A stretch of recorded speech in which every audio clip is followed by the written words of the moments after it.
17ই ফেব্রুয়ারি কবি জীবনানন্দ দাশের জন্মদিন।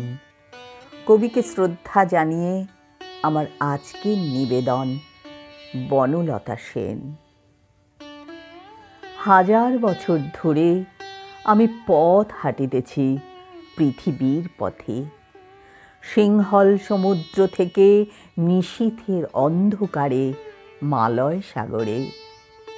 অনেক ঘুরেছি আমি বিম্বিসার অশোকের ধূসর জগতে, সেখানে ছিলাম আমি।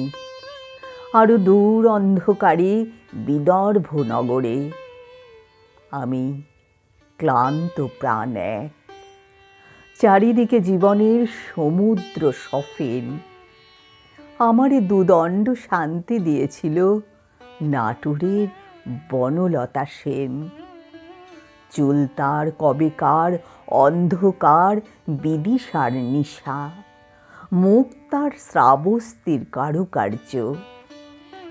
অতি দূর সমুদ্রের পর হাল ভেঙে যে নাবিক হারায়েছে দিশা, সবুজ ঘাসের দেশ যখন সে চোখে দেখে দারুচিনি দ্বীপের ভিতর, তেমনই দেখেছি তারে অন্ধকারে।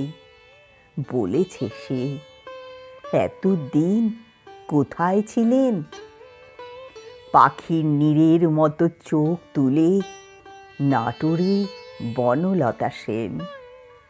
সমস্ত দিনের শেষে শিশিরের শব্দের মতন সন্ধ্যা আসে, ডানার রৌদ্রের গন্ধ মুছে ফেলে চিল।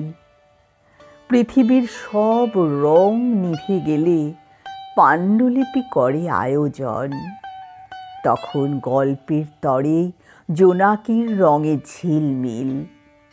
সব পাখি ঘরে আসে, সব নদী ফুরায়, এ জীবনের সব লেনদেন।